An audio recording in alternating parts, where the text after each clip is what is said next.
The McDonnell Douglas F-4 Phantom II is probably the most famous jet fighter of the Vietnam War.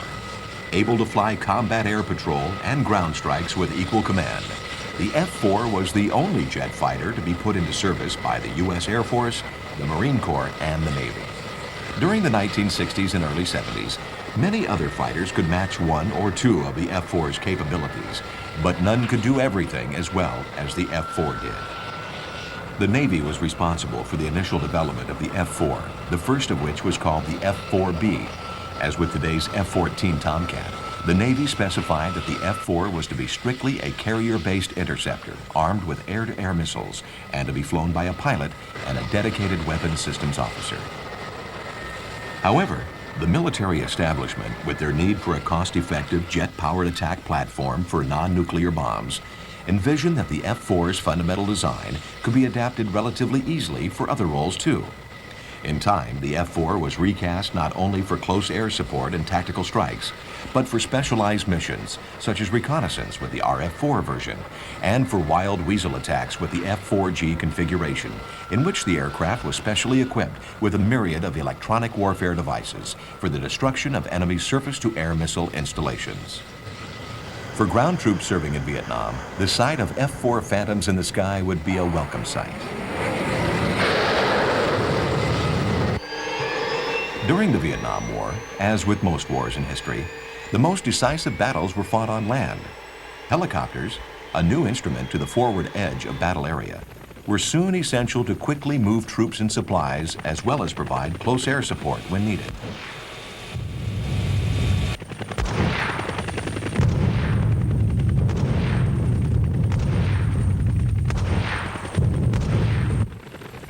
In January 1968, the most famous single battle of the Vietnam War began. Known as the Siege of Khe Sanh, it lasted for 66 days. The Khe Sanh Marine Base was strategically located near both the demilitarized zone and the Ho Chi Minh Trail. The North Vietnamese regulars combined forces with Viet Cong guerrillas to cut off the base from reinforcements and attack the Marines until victory was achieved. If the Communists were to defeat the Marines, as they defeated the French forces during the 1954 Battle of Dien Bien Phu, they would have open access to the South for further infiltrations and an eventual all-out invasion. Therefore, to hold on to Khe Sanh was of paramount importance, not only to the Marines stationed there, but also to the future of South Vietnam. F-4 Phantoms from each service were to play a vital role in relieving the base from this crushing siege.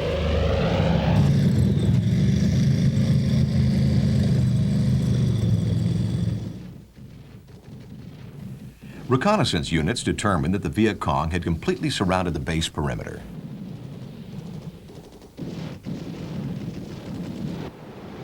Air Force and Navy F-4s were soon flying to Khe Sanh loaded with missiles, rockets, and bombs.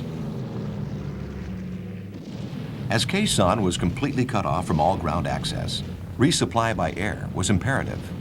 The Marines dug in for a long and arduous battle. The North Vietnamese artillery was soon to strike hard, and the Marines would not be caught unprepared.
Marine F-4s took off from Da Nang and Chu Lai to support their fellow soldiers under fire.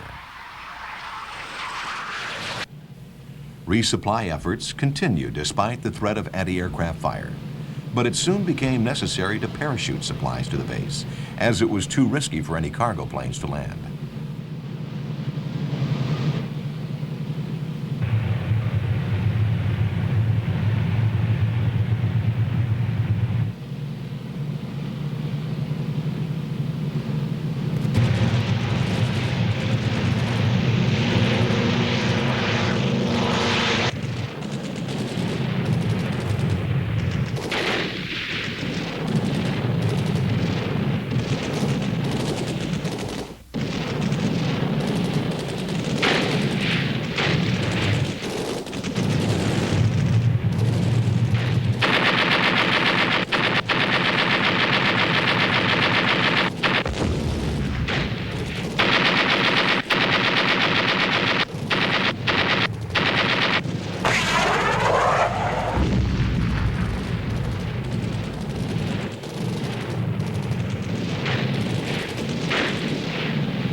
While flying over South Vietnam, the F-4s had achieved air superiority. This was not always the case in missions conducted across the DMZ, as North Vietnamese pilots flying MiG-17 and MiG-21 fighters were sometimes more than able adversaries. The highly maneuverable MiGs made the F-4 crews use all of their flying skills and aircraft's high-speed performance envelope in order to defeat them.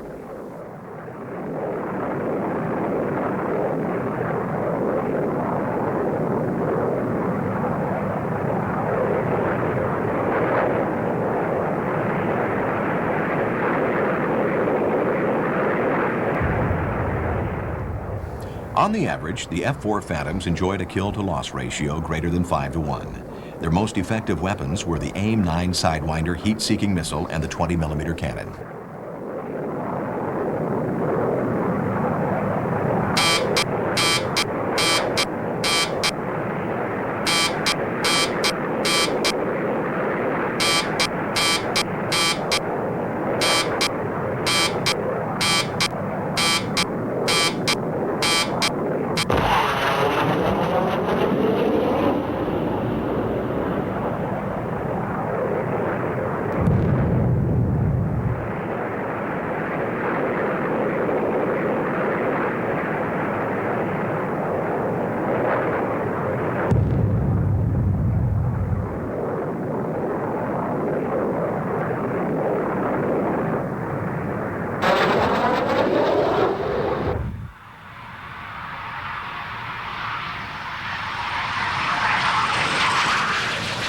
The General Electric J-79 turbojet engines powered the F-4 to a top airspeed of Mach 2.2. If the F-4 was needed for an extended combat air patrol, fighter escort, or close air support mission, refueling from KC-135 tankers was necessary.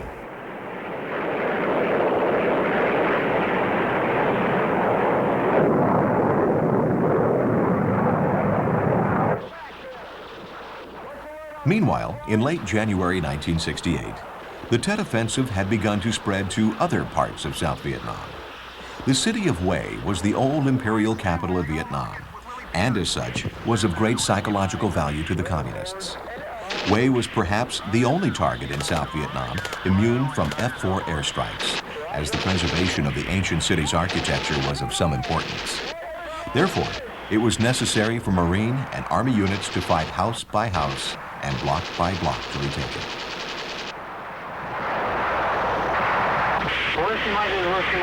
At Khe Sanh, F-4 Phantoms arrived strafing, firing rockets and dropping bombs on North Vietnamese Army and Viet Cong positions with a ferocity not seen by the Marines since World War II.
Forward air controllers piloting Cessna O-1 bird dogs were invaluable to the F-4s. With an intimate knowledge of the terrain and enemy positions, the O-1s fired phosphorus rocket markers, which made F-4 target acquisition easy.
Lethal 23 and 37 millimeter anti-aircraft artillery fire was quite heavy at times in the north and caused the loss of many U.S. aircraft. Given the opportunity, F-4s and other attack aircraft could destroy most of the concentrated anti-air fixtures. But the intermittent nature of these missions allowed the North Vietnamese ample time to rebuild their air defenses. Because of this, many pilots were shot down during strike missions over North Vietnam, and if they survived, ended up as prisoners of war.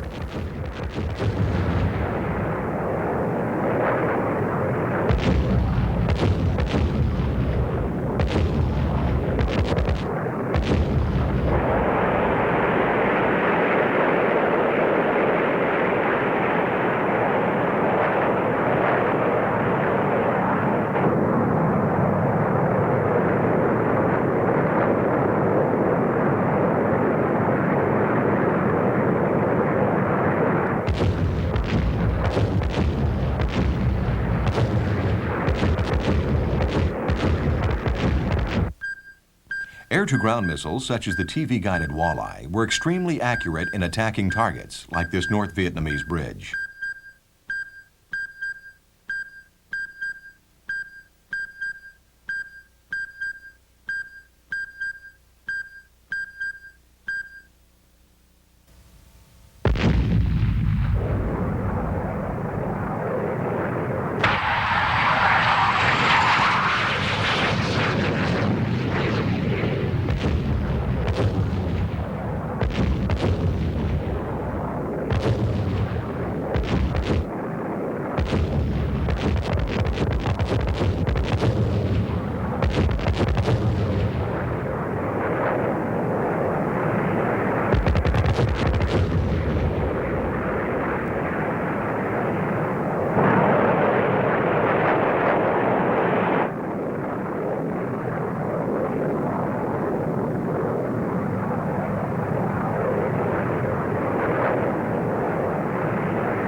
positions at Khe Sanh by F-4s was continuous, but it was not enough to ensure a Marine victory.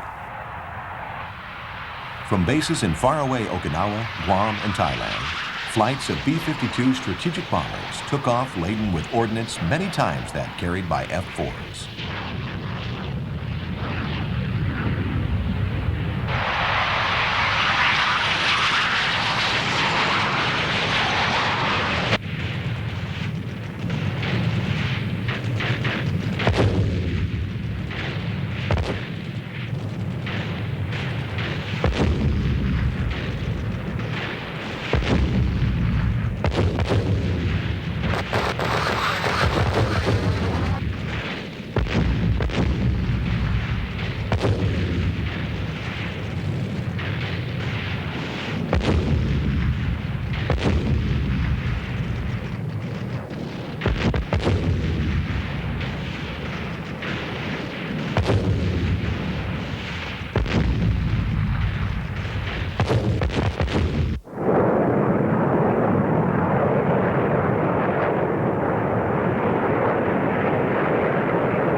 South Vietnamese Highway 9 to Khe Sanh was busy again as fresh Marines replaced the tired few who had fought so hard for so long. The Marines had lived up to the high standards that they have always set for themselves and had every reason to be proud of what they accomplished. Khe Sanh would continue to serve as a Marine base until they withdrew at the end of U.S. involvement in the war.